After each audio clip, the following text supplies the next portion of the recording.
Motor-motor modern zaman sekarang itu mulai dari yang kelas entry level yang harganya 18 jutaan sampai yang high level seharga ratusan juta itu sangat bergantung banget sama benda kecil ini. Ya, ini adalah chip semikonduktor. Loh, kenapa kok bisa sampai begitu? Sebesar itukah pengaruhnya? Sampai-sampai semua motor zaman sekarang itu bergantung banget sama chip semikonduktor ini.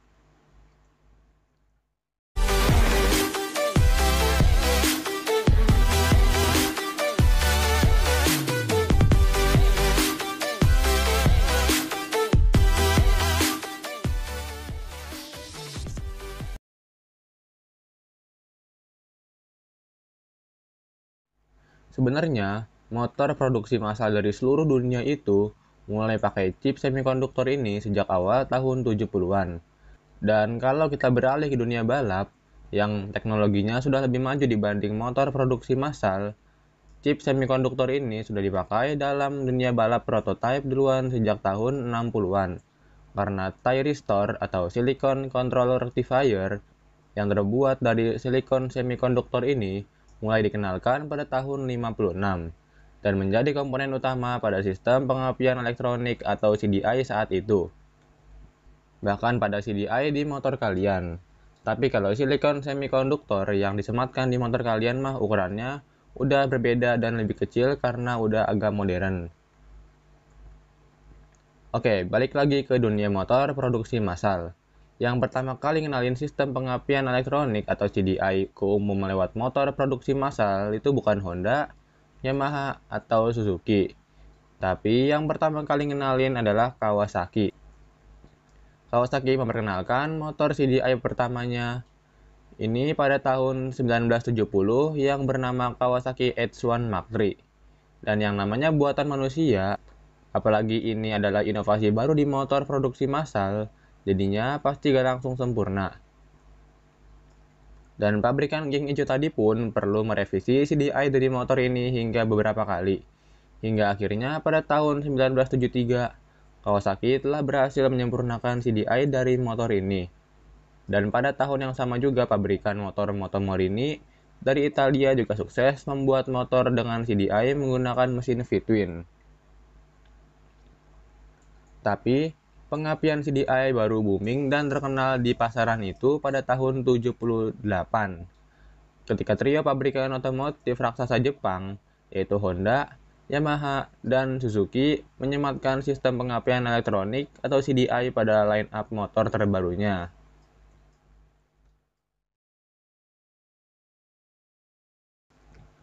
Kalau kita beralih ke Indonesia, karena motor yang dijual di sini tuh kelas low end, alias motor yang disunat secara fitur dan teknologi dari motor flagship, jadinya sistem pengapian CDI ini baru mulai populer di Indonesia pada tahun 83 ke atas, lewat motor-motor seperti Yamaha RXS, L2 Super, GL CDI, dan lainnya.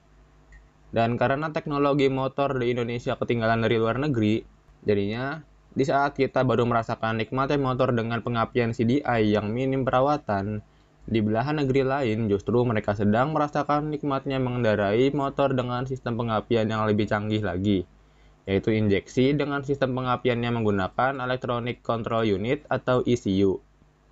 Saat itu lewat motor Kawasaki Z1000 Fi dan Honda CX-500 yang pakai mesin V2 silinder longitudinal. Lalu selang waktu 3 dekade, atau sejak boomingnya era motor injeksi di Indonesia, motor di Indonesia itu jadi makin-makin deh ketergantungannya dengan chip semikonduktor ini, khususnya pada ECU atau otak dari motor tersebut. Dan karena semakin lama tuh dunia otomotif atau khususnya motor selalu makin canggih dan maju, akhirnya selang beberapa tahun kemudian, booming beragam fitur baru pada sepeda motor kelas entry level hingga mid level.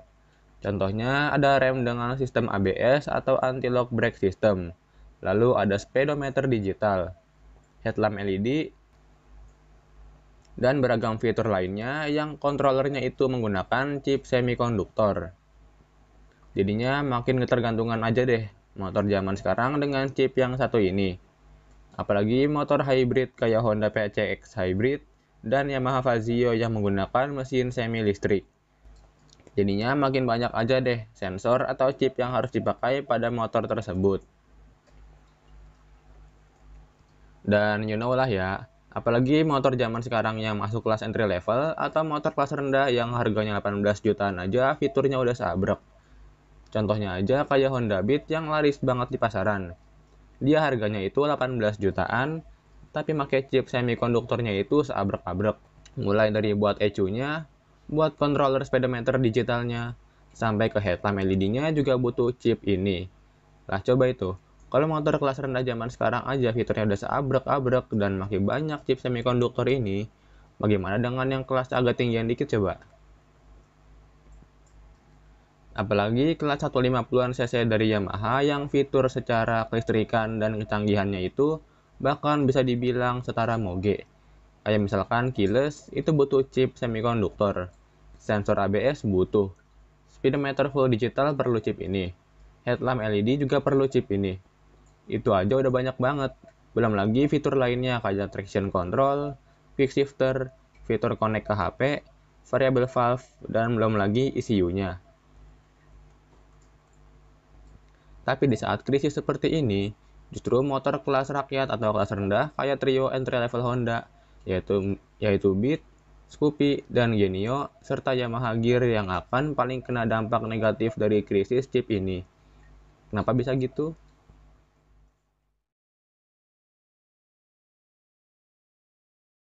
Sebenarnya, fenomena kelangkaan chip semikonduktor ini sudah ada sejak tahun 2020, atau tepatnya saat awal pandemi.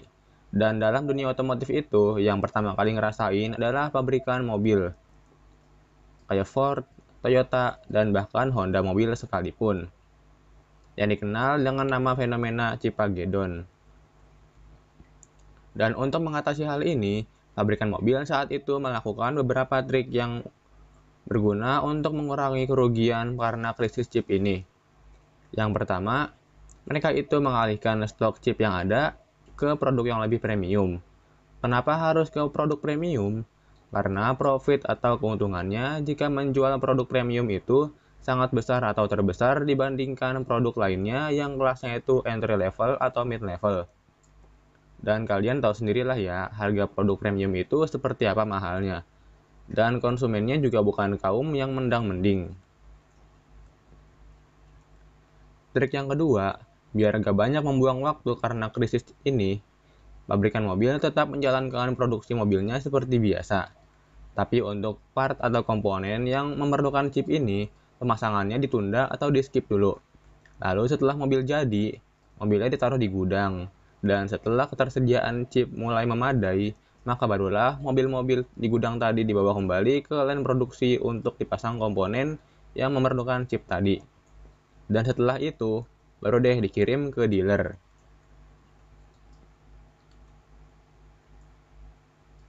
Dan untuk trik yang ketiga, pabrikan mobil mengurangi atau menyunat atau mendowngrade beberapa fitur di mobilnya yang menggunakan banyak chip semikonduktor ini beberapa waktu, hingga supply chip ini kembali normal.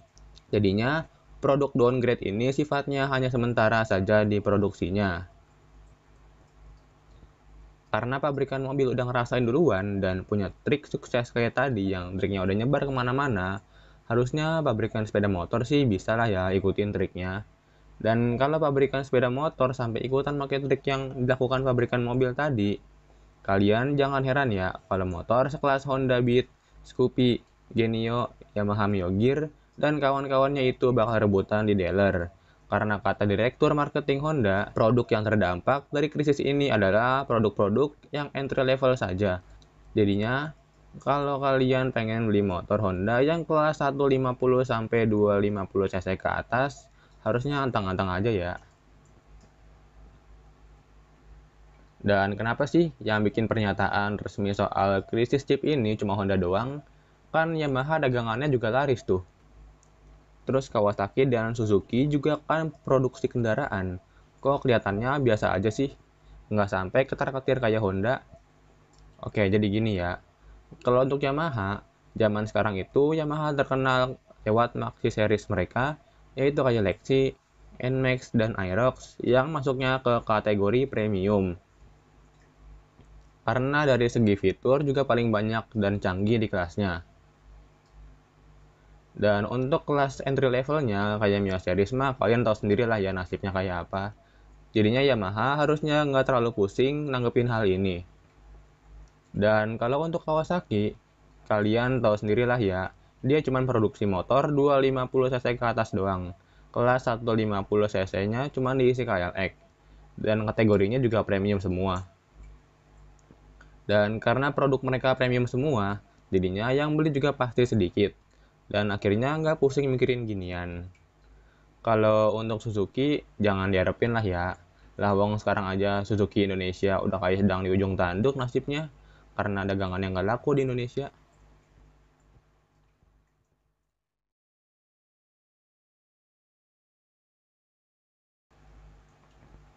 Dan chip semikonduktor ini sebenarnya bukan hanya dipakai pada kendaraan saja.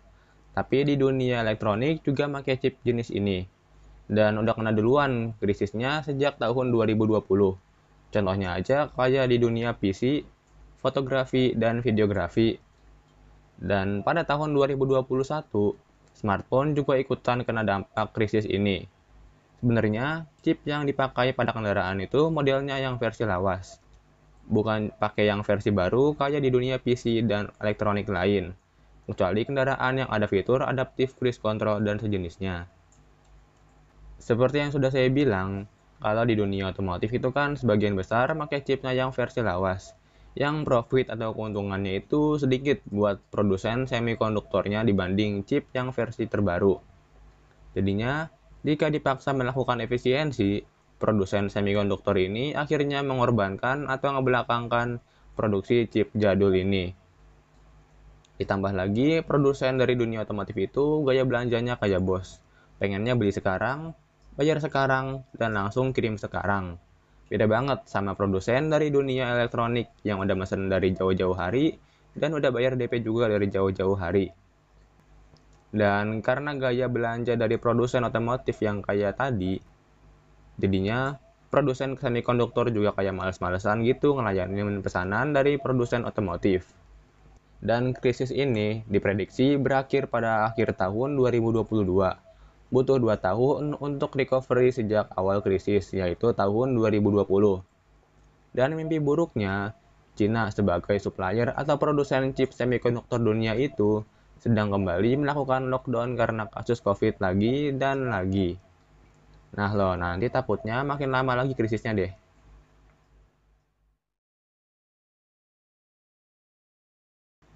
Dikarenakan banyak motor entry level yang pakai chip ini dalam jumlah banyak per unitnya, ditambah lagi banyak banget peminatnya, akhirnya manufacturing sekelas Astra Honda Motor yang plan produksinya ada 4 biji itu sampai bikin surat edaran resmi, yang isinya permintaan maaf soal inden beberapa tipe motor yang akan lebih lama dari biasanya, dikarenakan suplai chip semikonduktor yang terhambat ini. Dan ini baru dampak awal loh ya. Dan jika keadaan ini berlanjut, bakalan nambah banyak lagi berdampak buruknya. Mulai dari harga motor bekas yang melonjak naik, harga beberapa spare part naik, sampai yang paling ditakutin, yaitu harga motornya jadi ikutan naik. Karena chip semikonduktor yang langka ini.